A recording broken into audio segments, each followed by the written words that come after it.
Hi friends, welcome to the Ian Khan Show. My guest today is Rohit Bhargava.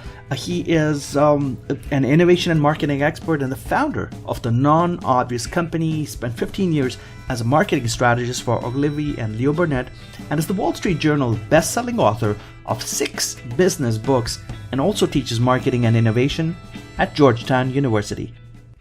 Rohit Bhargava, welcome to the Ian Khan Show, the Aftershock special episodes where I'm interviewing contributors to the recent book Aftershock, which our friend John Schroeder put together 50 years after Alvin Toffler wrote the book Future Shock. Wow, that's a mouthful. But you're one of the contributors. You're one of the most prolific futurists and trend setters of our current age.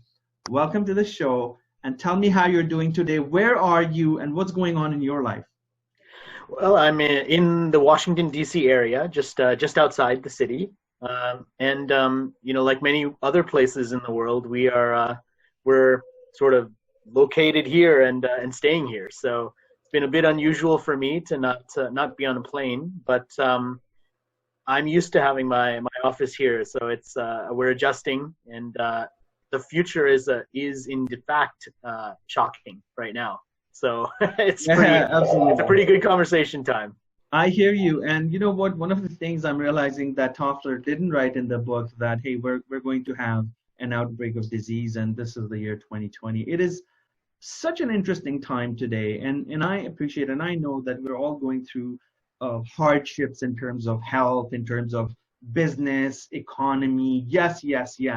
But I really believe that unless we're not tested in times like this, we will never find out who we are, what we're made of, and what our capabilities are. So let's stay on the positive side of the current age of where we are. And let's start off with what inspires you? What inspires you to be someone who can talk about trends? What is it that inspires you?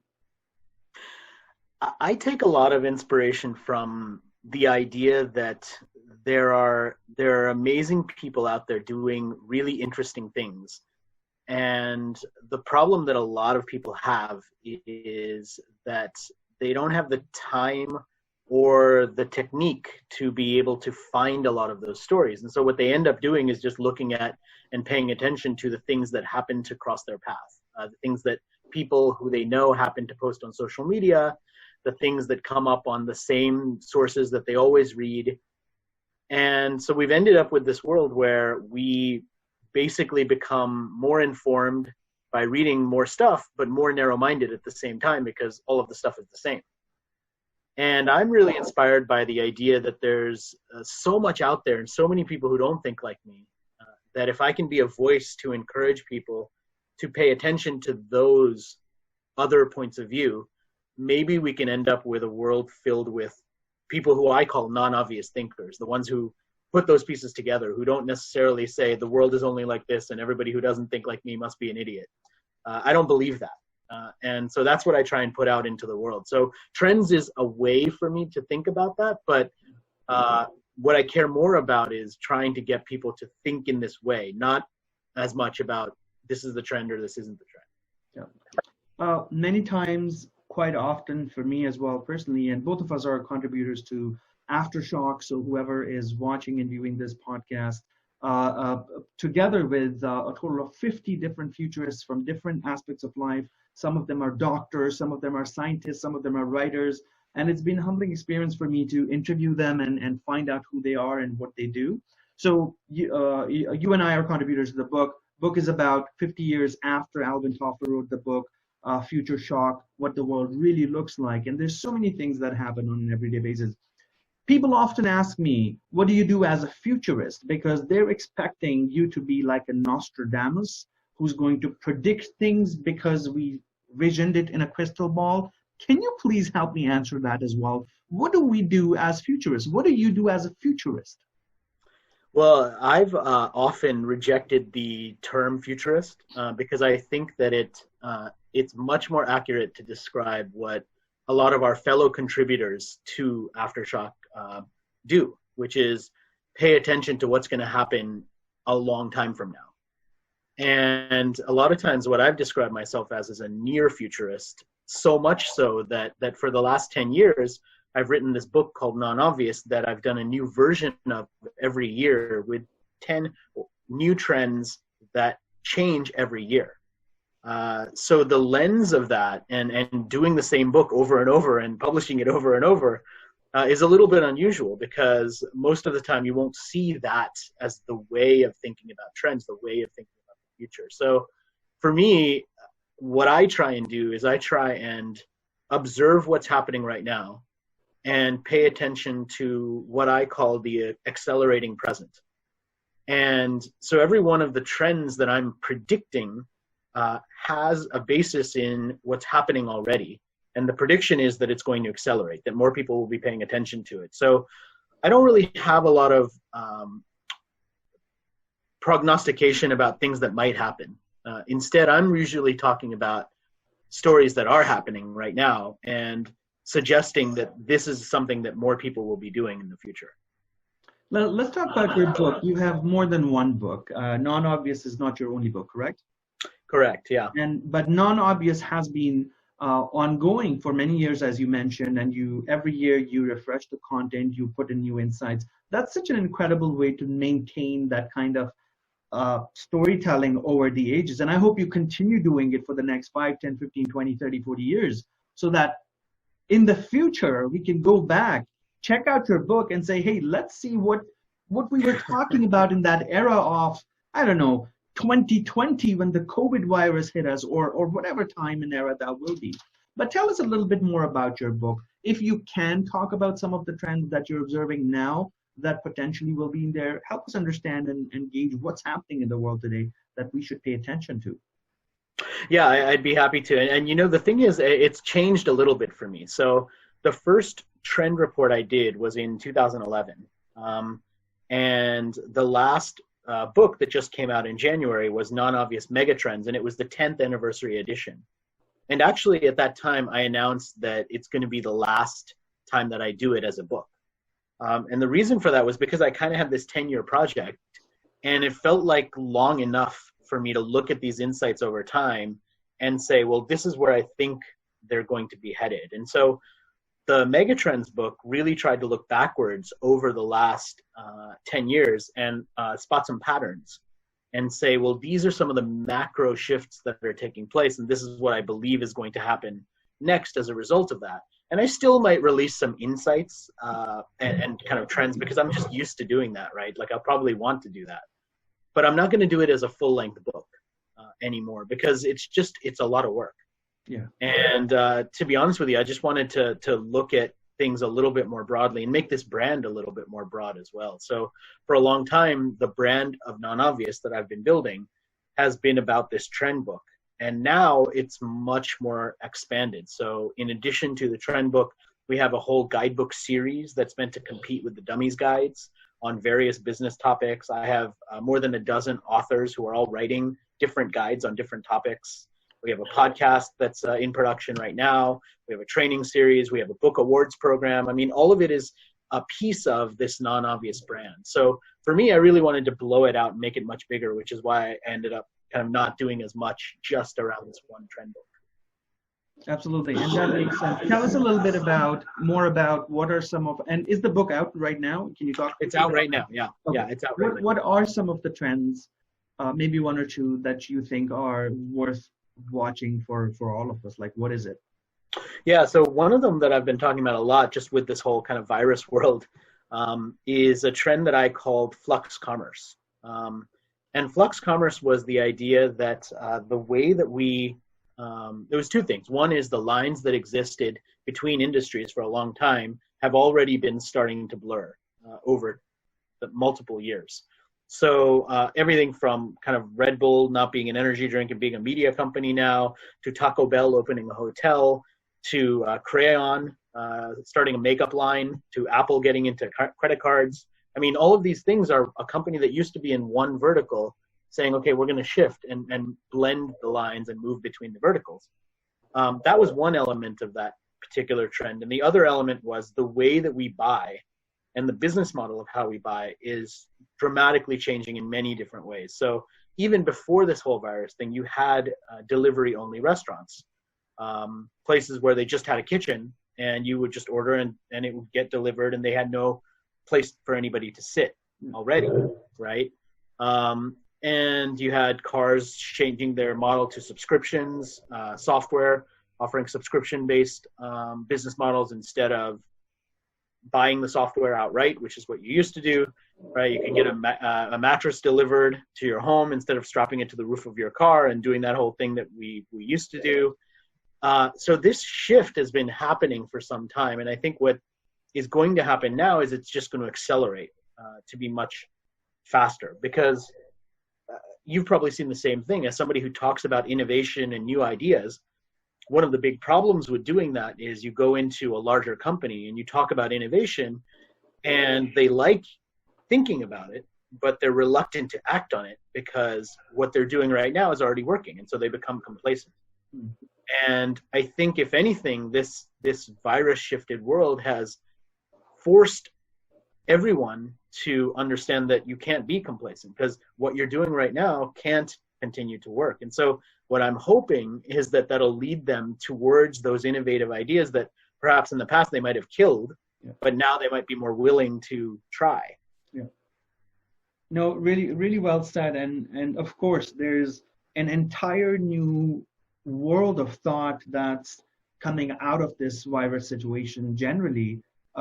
Different industries are, of course, paralyzed and all of that, but they're reacting in a different way. Now, look at within all this chaos, companies like Amazon are really doing well, and they're hiring more people, and they're doing whatever they can, or online deliveries are taking place more. So the business model is really shifting.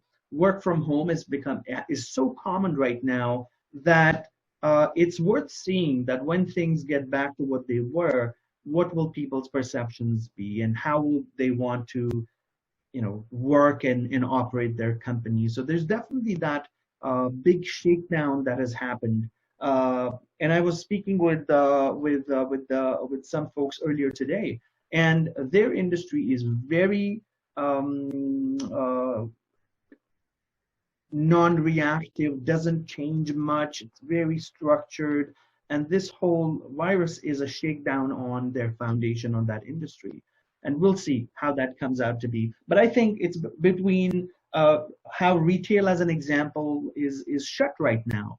And what do companies do? Many of them, yes, I think will go out of business, generally speaking, to be real. But many of them are changing the way they deliver things. Many of them are leveraging new technology and going online and doing e-commerce and customer demand. Everybody's at home shopping or watching Netflix or just buying things online. So there's this customer demand as well that's changing everything. It's so super connected. Everything is so super connected that sometimes you have to look at the dependencies within industries to understand the shift that will take place. Let me ask your thoughts about the evolution of healthcare, the healthcare industry, or things such as companies like Neuralink, what they're doing in terms of new tech. Do you think 15 or 20 years down the line, this will be something that we will have electrodes implanted? Do you think it's wearables? Will we have implants in our body that are just, we're adjusted to them? Yeah, I mean, I think that the more we hear about them, and I think it's this interplay between our culture and technology, right? Because the more we see these things in science fiction, in entertainment, the more they start to become normalized for us, and we don't see them as this totally foreign, different idea. And I think throughout history, particularly with science fiction, and many of us who do futurist work, I mean, we're big fans of science fiction. And one of the reasons is because science fiction allows us to imagine the possible future, which then becomes the future, because the people creating it are the ones who were inspired by the science fiction in the first place. And so it's this whole cycle, right? And I think that is going to happen because ultimately it's going to be better for people. It's going to help them, right? I mean, you think about like the implantables or the wearables or ingestibles or whatever people are calling them, right? Yeah. Much of that technology is very preventative, right? And actually, one of the trends, mega trends that I wrote about was something I called protective tech.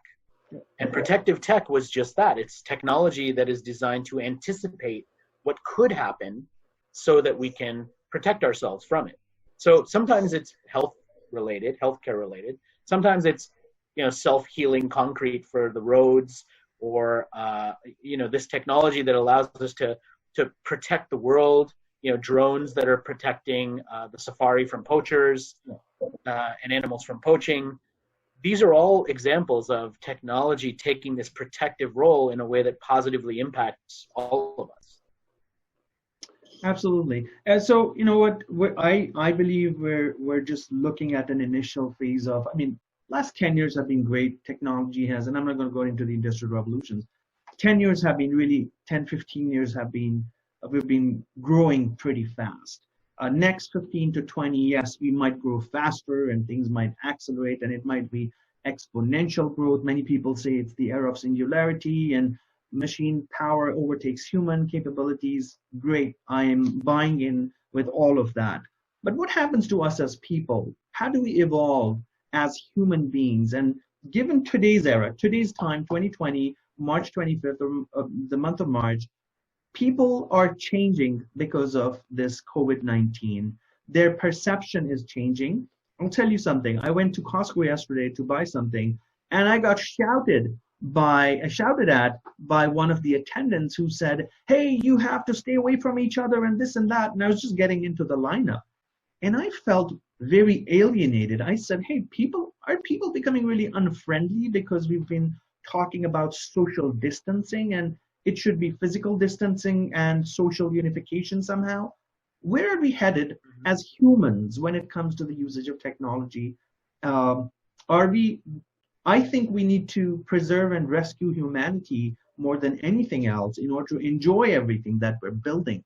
So as one of the thought leaders and thinkers and the architects of tomorrow, yourself, because you're helping us think, what do you think we should do to be more human? Well, yeah, I think that is, it's a short-term reaction. And if there's anything that we've seen from human behavior, it's that we can get used to just about anything over time.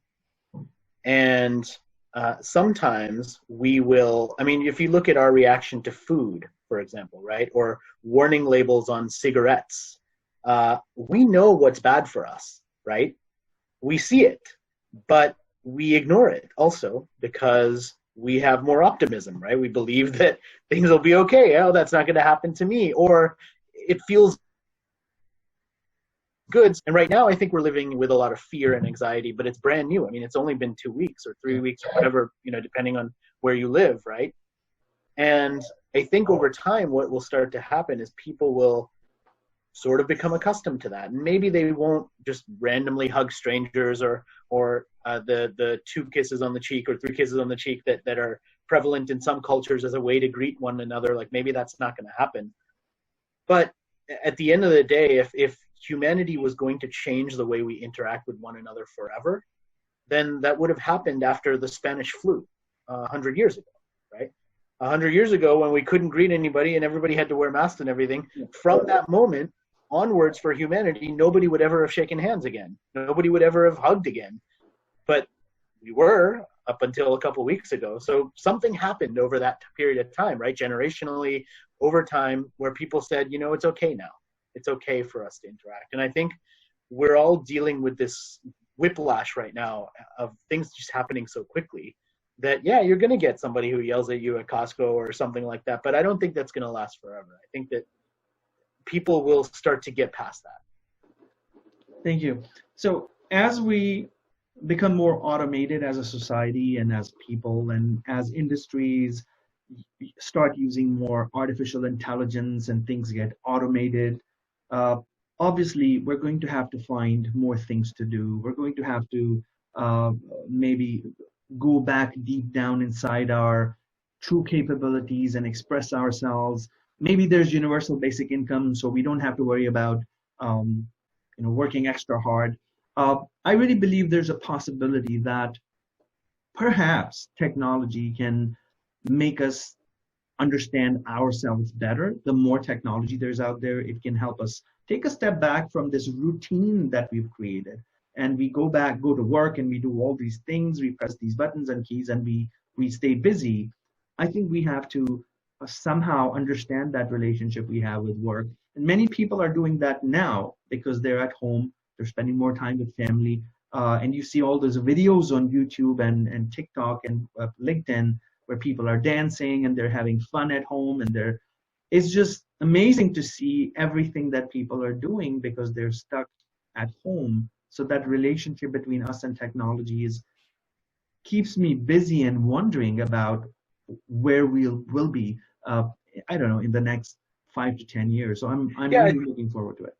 Yeah, I think that there's a lot of nice, interesting behavioral things that are coming out of this, right? I mean, to some degree, I find myself, at least in the last week or two, I've had way more Zoom video calls than I ordinarily would.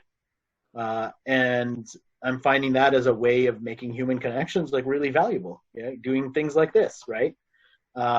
So, I mean, I did that before, but not quite as frequently as I'm doing now. So that's one piece. I think the other thing that's been really interesting, and it's been a challenge for businesses, but you could argue good for our society, is the consumerism that we're used to doing, of like going out and going shopping and buying stuff and it being all about like what we get or the luxury products or where we go. I mean, that stuff's kind of been postponed and put on hold right now. And so nobody's really focused on like, what can I buy and what can I get? And I'm going to go shopping and do all of this. And it's kind of interesting that, that now we have to talk about other things. Like we have to find other things to connect about and bond about, right? Yeah, no, you're right. We're heading almost towards the end of our time. I wish we could have this conversation for a much, much longer time. But how about tell us, what is the formula of success that you would prescribe to anybody who wants to be more successful financially, health-wise, connections-wise, relationship-wise, given that you can see some mega trends shaping our lives in the next X amount of years, 10 years, 20 years down the line? Where does true happiness lie for people, and what's your advice to viewers who are watching this? I think it's going to be really important now and into the future to become the sort of person that is difficult to manipulate. And what I mean by that is there are some people who are very easy to manipulate, right? They believe the first thing that they hear from a source that they think is trustworthy. They are easily angered. They believe that anyone who doesn't think the way they do must be wrong and must be stupid. They're closed-minded. They're very easy to manipulate. And I think that we all have a chance right now to kind of reset and say, look, we don't have to be cynical all the time, but we do need to get a little smarter. And we do need to be a little more logical and say to ourselves, does that make sense? Like what I'm being told, does that make sense? Just logically. And am I flying off the handle in one direction and being super angry and being manipulated because I'm making it easy for somebody to do that? Because we have the access to information. And this is not just about politics, right? I mean, it's also about just like, I've been watching probably way too many food documentaries about like the labeling on food and how misleading various things are, and how having all natural on a package of food doesn't actually mean anything. These are all the sorts of things that we have consciously let the world get away with. And it's not just this one politician or this one company. It's like the world has been able to just share these things because we're not questioning it. And I think if there's anything that I believe anyone who's going to be successful in the world needs to be able to do, and hopefully teach our kids to do as well, it's be open-minded and skeptical without becoming cynical. And I think we can do that, but we have to train ourselves to do it. We have to choose to do it. And that's what if there's one thing that I want to try and help people do, it's that. No, that makes a lot of sense to me. I think there's profound wisdom in what you said. don't get manipulated by necessarily things that you see, but also take everything with a grain of salt. But there's no need for cynicism, because we all can, I think, collectively make the world, I would say, a better place. Thank you. No, that really resonates with what I believe and what I think we should really do. Tell us, where can we find you? Where can people look you up, read one of your books, buy your books? Yeah, the easiest place is probably just nonobvious.com. All one word, no dashes or anything, just nonobvious.com. You'll see the full range of books. You'll see the guides. You'll see everything there. You can also watch a bunch of videos at my personal site. So just my full name, rohitbhargava.com. If you're not sure how to spell it, if you usually get close on Google, it'll help you figure it out. So you can find many things there as well. So either one of those. Obviously all of the books are available online at any online retailer or in bookstores when they eventually open back up again. Amazing. Thank you so much. And also Aftershock, the book that we were talking about earlier, is available on Amazon, I believe. And Yes. I'm not sure how much it costs, but it's on Amazon. Your books are on Amazon. And so please check out rohitbhargava.com or nonobvious.com. Rohit, thank you so much for your time, effort, energy. I hope you're safe. I hope you thrive and become more successful going forward and continue changing millions of lives. Thank you so much for your time, and I wish you all the best. You too. Thank you. Hey friend, this is Ian Khan. If you liked what you saw on my video, then please subscribe to my YouTube channel and be inspired every single day with innovative content that keeps you fresh, updated, and ready for the future. For more information, also visit my website at iankhan.com.